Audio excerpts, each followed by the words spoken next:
Welcome to DLS's instructor training session on course planning for proficiency-based teaching. Here's an overview of what we'll look at in this session.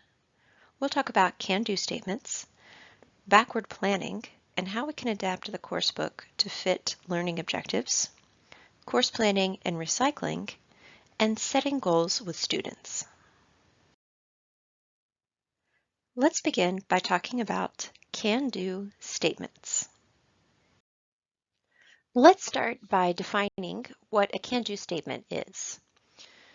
So very straightforwardly, a can-do statement is a statement of what students can do in the target language. It's not a grammar point, not a vocabulary set, not a set of phrases. It's really about students' functional ability. Now, the ILR scale has specific can-do statements or functions that students are expected to fulfill at each level. Here are some examples of can-do statements. And why should we use can-do statements in our teaching and in our course planning?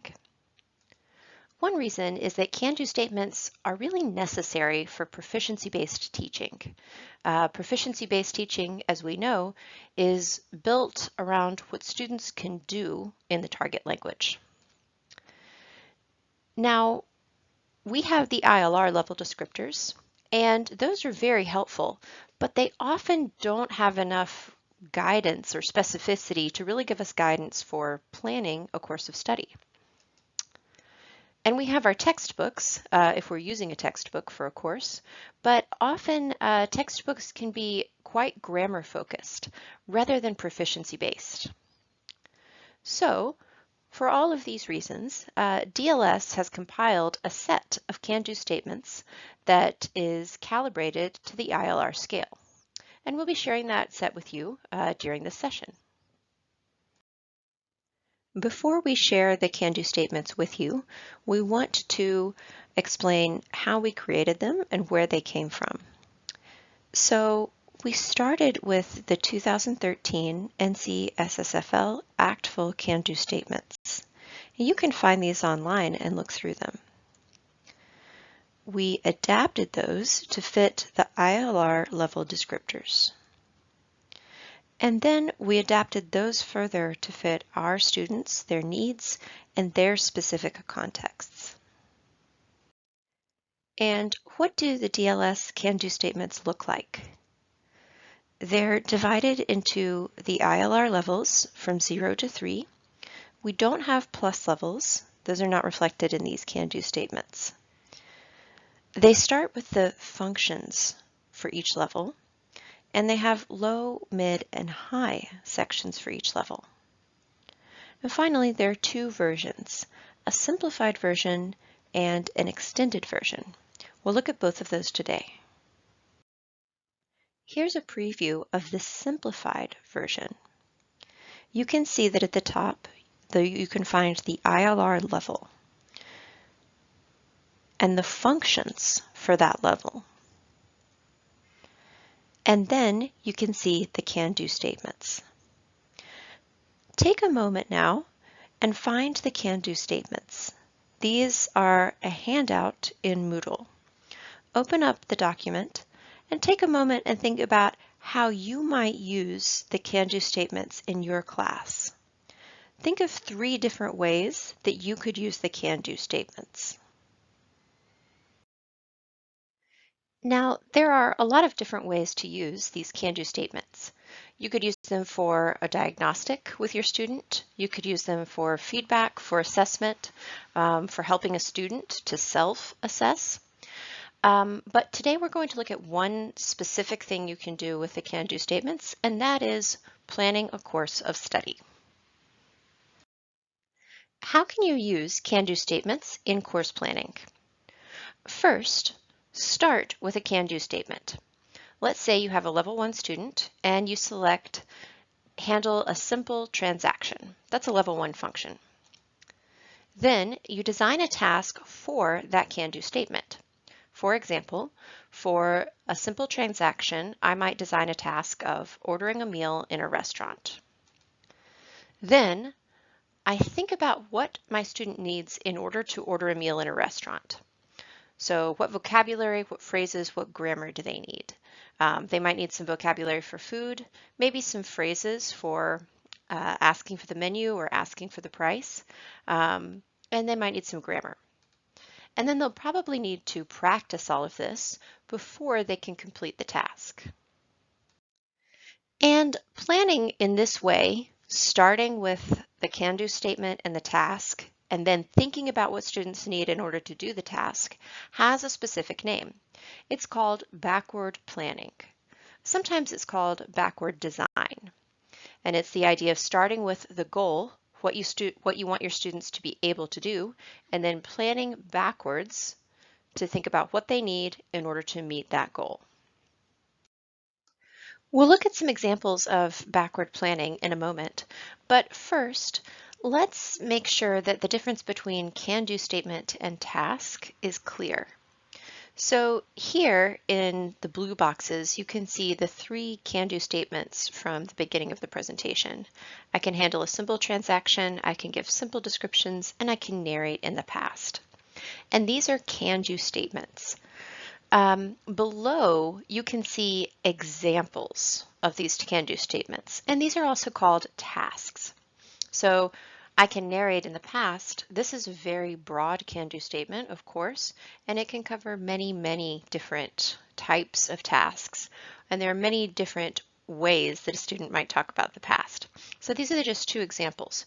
So one difference that is important when we plan lessons is that we'll start with a can-do statement, but because a can-do statement is very general, we need to design a task so that we can plan a lesson in order for our students to complete that task.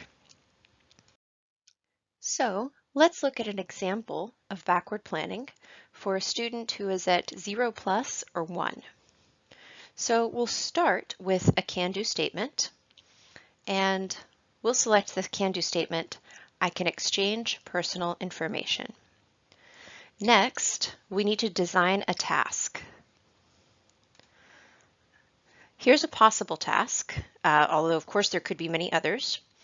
Introduce yourself to a new colleague at a conference.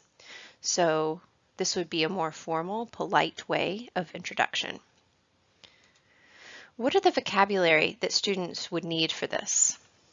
Well, they would probably need to know how to say an email address, phone number, maybe a title. And what grammar or what phrases would they need? Well, they would definitely need question forms, probably the simple present tense, and then some phrases for introducing themselves and asking for someone else's name.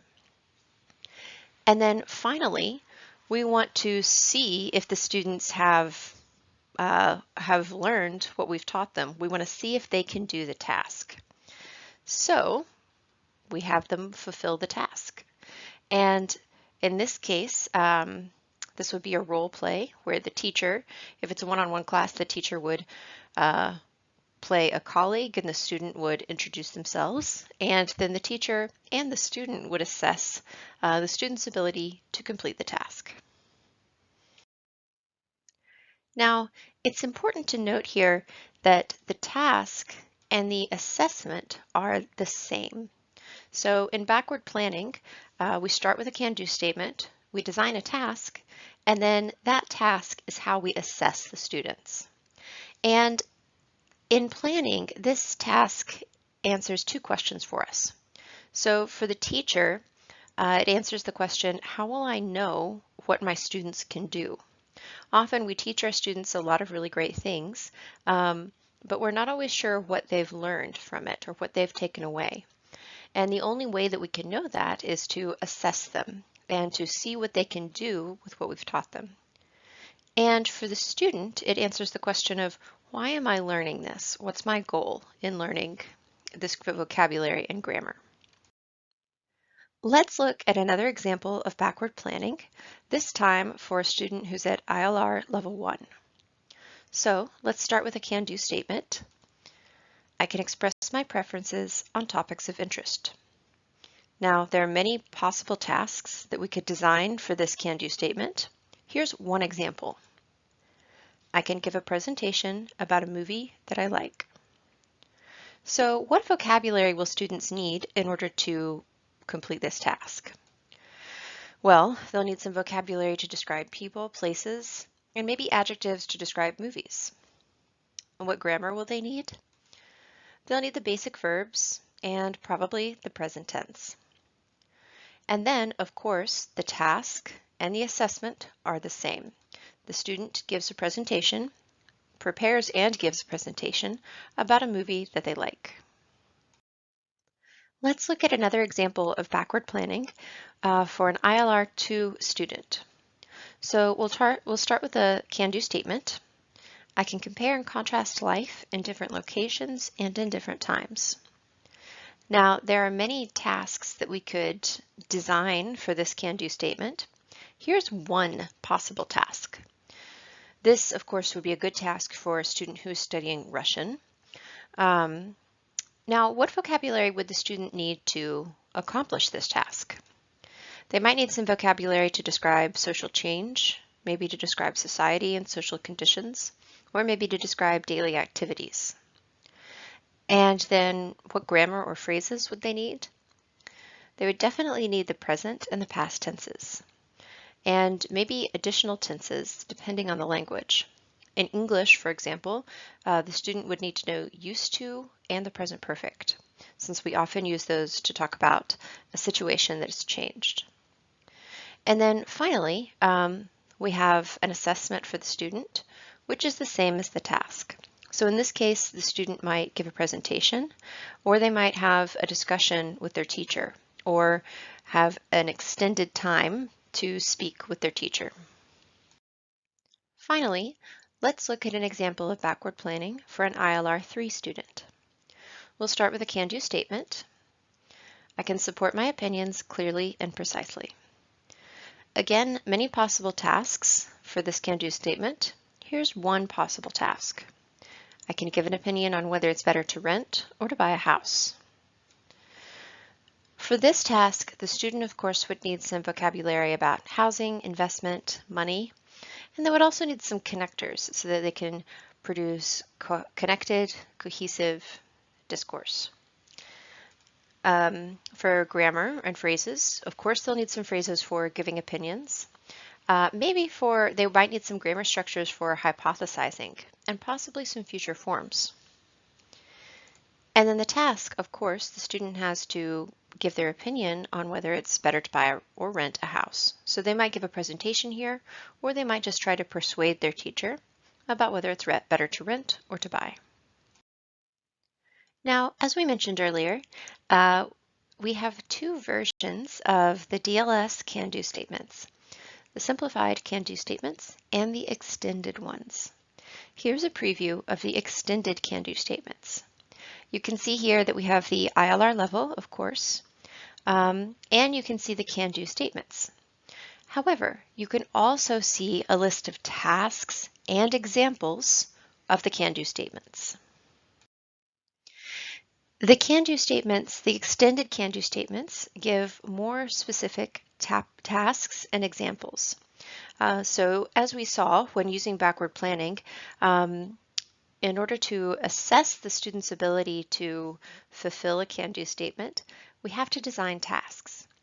The extended can-do statements give some examples of tasks that have already been designed.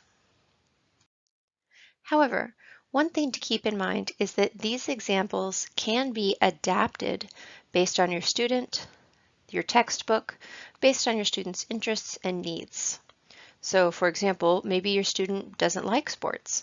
So instead, you might have them say which types of movies they like. Or maybe your student has kids, so you might have them list their favorite things to do with their kids. Now, let's look at some do's and don'ts for how to use the can-do statements. As we said at the beginning of the presentation, these can-do statements are taken from ACTFL's can-do statements. And this is ACTFL's description of how to use the can-do statements and how to not use the can-do statements. And this is from ACTFL's website. So one important thing is that the can-do statements describe what students can do consistently over time. So they are not a checklist of tasks that the student can complete once and then check off and not revisit. We've seen that the can-do statements are very broad. So narrate in the past, for example, covers many different things, and the student has to show consistently, again and again and again, that they can narrate in the past in order to really show us that they can fulfill this can-do statement. This is what they'll be required to do in the OPI. So this is something that we have to plan our classes in order to make sure students know that can-do statements describe what they can do consistently over time. The second point is that can-do statements are definitely designed to be shared with learners, and they can help the learners set their own goals. And then, as we just saw, the sets of examples can be adapted. Now, let's talk about using textbooks and how to use textbooks with can-do statements. Take a moment here and reflect on how you use textbooks and the textbooks that are available in your language. Not all textbooks are created equal. Some are a lot more proficiency based than others. So take a moment and think about the textbooks that are available to you and how you use them and how you feel about them. So, as of course you have probably already noted, textbooks have both pros and cons. They do give structure to a course, and they can be both useful for both students and teachers in terms of seeing what's ahead and providing a record of what has been learned. And they do often have a lot of material. Often, however, the cons are that they don't always provide enough skill development. Sometimes there are textbooks that introduce a language point, for example, a grammar structure, but then they only have one or two practice activities, so they don't really provide the students with enough practice. And then sometimes they introduce grammar or vocabulary, but without a clear purpose. So there's no task that students need to complete with that. These textbooks just introduce it. How can we apply the principles of backward planning to textbooks? And remember that in this session, we're talking about planning out a course of study. So we're not quite thinking about the daily planning that we would do with our students, but thinking about planning out our course of study, so our course goals, our unit goals, and things like that. So when applying backward planning to textbooks, we have a few things that we can attempt to implement. One is to look at our coursebook page or look at the table of contents. So here you can see the table of contents from a Japanese coursebook from Genki 1. Look at the table of contents or the unit page and think, what will my students be able to do after they've learned this? And look at the units and look at your list of can-do statements and see if you can match can-do statements to the units. And then make sure that students know what their goals are for each unit. So once you've selected the appropriate can-do statements, share those with your student and say this is what you'll be able to do after learning the material in this chapter. Let's look at an example. This example is taken from a Spanish coursebook. It would be for a level 0+ student. It's from Adelante 1. And this is from the table of contents for lesson 3. What would the student be able to do after learning this information? So if you have the simplified can-do statements handy, take a look and find one that you think matches this topic. And then after that, you would need to create a task that will show you that students can fulfill this can-do statement. Here's an example. So one possible can-do statement, there are several that could match this chapter, but one possible one is that the student will be able to communicate basic information about themselves and the people they know. So that's the can-do statement. And a possible task is that they can talk about members of their family and ask about someone else's family. Here's an example from a Russian textbook for a student who's at level 1. Take a moment and look at the unit information and think about an appropriate can-do statement or statements that would match this unit. There's a lot of information in this unit, so here are some can-do statements with tasks that you might select. There are many others that you might select. Here are some. So you might say that the student can make plans. You might have them, it looks like this chapter covers preparing for travel and maybe the future tense. So you could have the student plan and present a trip itinerary, talking about where they'll go in Russia and how they'll prepare for the weather. You could also have the student make a presentation about something that they have learned. So you might have them use a map as a visual support and have them make a presentation describing the weather in different parts of Russia. They might also talk about the weather and how it makes them feel and which seasons they prefer. Here's another Level 1 textbook, this time from Integrated Chinese. And some textbooks, as we said, some textbooks are very proficiency based. So can you find some can-do statements here that are already within the textbook? Take a moment and look at the unit objectives. So we can see that this textbook really already has some can-do statements built in, which is great because in that case it makes our jobs easier. So here you could basically take this same can-do statement. I can discuss different means of transportation, and you can use that as a can-do statement for your student to fulfill. You could also take this second one here, explain how to transfer. You could have the student use a Shanghai or Beijing subway map and explain how to get from one place to another using the map. And finally, here's another example with Chinese from a level 3 textbook. And you can see that this textbook covers a lot of points. So if you wanted to assign one can-do statement from one of these articles, you might choose Deng's economy boosting policies. And again, there are lots of ways to assess what students have taken away from this. One possible can-do statement would be to have the student give a presentation. So the student might give a presentation, might describe the effects of those policies, so talking about cause and effect, complex information, and then perhaps giving their opinion on which policies they believe have had the most impact and why. Next, we'll take a look at recycling, talking about what it means to fulfill an objective and how recycling or review fits into course planning. So course planning and recycling. Recycling is another word for review, or it's similar to review. And so why is recycling important? One thing to remember is that can-do statements describe what students can do consistently over time. So they're not meant to be completed once and then checked off the list. Another element is that textbooks often do not have enough review built into them. Additionally, students in the surveys that we get from them at DLS, students often request more review. They like review and they feel that it's important. So what does all this mean?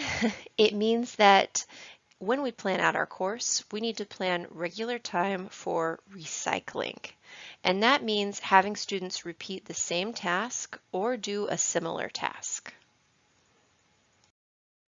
And even though having regular time for recycling might seem like a simple addition to your course planning, it can have many, many benefits. So if you remember our seminar on vocabulary, you probably remember spaced repetition. And that just means that students need to see something more than once with time in between, and they are more likely to remember it. So for a vocabulary word, for example, some research says that students need to see a word up to 17 times before it really takes hold in their long-term memory. And the same applies to grammar or to phrases that students learn. So here you can see on the chart to the left, this line going across shows the percentage of what students remember. So maybe the first time they review something, maybe a week later, students might only remember 50% of what they learned originally. But the second time they review it, and then the third and the fourth and the fifth time, we can see that by the fifth or sixth time, maybe by the 10th time students repeat a task, they'll remember about 90% of it. So what this means for our courses is having regular time to recycle a task, maybe once a week, maybe once a month. And this will really dramatically increase how much students remember. So it's important to remember and to tell our students that progress takes time and repetition. Here on the left, you can see that this is from a DLI progress report, and we expect that students will be able to move from the left to the right along this. So maybe the first time they have a short, simple conversation, maybe they can't do it. But then the second time, they're a bit better, and then finally, they can do this with ease. So language learning is similar to learning a sport. It takes lots of practice and consistently doing it again and again. And by doing that, you build your strength and your muscle. It's not something that you can do just one time. And you have to keep practicing in order to get better. So consistency and having regular time for repetition and giving students time to do something again and again is more important than one effort. Now, in our final section, we'll talk about can-do statements and students. We'll talk about making learning goals transparent and getting students to self-evaluate. To start, let's take a moment to reflect on your current practice with students. Do you share learning objectives with students on a regular basis? Take a moment to think of an example of a learning objective that you shared with students. One frequent request we get on the DLS feedback forms is that students often want to know why they're doing something. Students really appreciate knowing the purpose of learning a grammar point or completing an activity. And they really appreciate it when teachers make the goals of an activity transparent. Let's take a moment to look at the benefits of sharing learning objectives with students. One benefit is it gives the student a sense of purpose. They know why they're doing something. And this increases learner autonomy. If students know their goal, then they can be active participants in trying to reach that goal. And then finally, it gives students a sense of progress. Often with language learning, it can be hard for students to see when they are making progress. But having specific goals and being able to see when you reach a goal can really help students see that they are making progress and that they're getting better at their language. How often should we discuss can-do statements and learning objectives with students? It's really beneficial to have these discussions with students on a regular basis. So definitely at the beginning of a course when you first meet the student, at the beginning of a learning unit, this way the student will know what their goals are, and then at the end of the learning unit, so the student can reflect on what they achieved and how well they did. Now, if your student is a lower level, you might need to have these discussions in English. But if they're at an intermediate or higher level, these are things you can discuss in the target language. And you might be wondering, when you select can-do statements for a learning unit and design tasks, can students help in designing tasks to meet specific can-do statements? And the answer is yes, they definitely can. So one way to do this is to preview a learning unit together with your student. Select can-do statements that match the learning material, and then design a task together. So you want to ask the student, what would you like to do to show that you've learned this? So maybe, for example, you're going to learn some of the past tense. You might ask the student to help you design a task, like tell a story about your childhood, talk about what you did last weekend, give a presentation about a vacation that you took. Now, if you have a student who's a bit more traditional, the student might not be comfortable with designing their own tasks, and that's okay. In that case, it might be helpful to give the student choices. So maybe you're going to be working on the past tense, and you can say, all right, you can give a presentation about the last vacation that you took, or you can tell a story about a childhood memory. Which task would you prefer to do? And then at the end of the unit, it's important to take a moment and get the student to self-assess and reflect on how well they achieved their goals. So at the end of a unit, the student completes the task, and before giving your feedback, ask the student to evaluate how they think they did. So after you've completed a role play, after the student has given a presentation, whatever the task is, take a moment and ask the student, what do you think was good about that? And what do you think needs improvement? And then after that, give your own feedback. Thank you for your attention and for watching this teacher training session. On the next slide, we have one recommended resource for you. So stay tuned for that. If you sometimes struggle to come up with ideas for dialogues, role plays, or conversations with your student, this is a great book to check out, Conversation Inspirations. It is available on Amazon, and we also have it in the DLS library. So talk to your LTS if you'd like to check that out.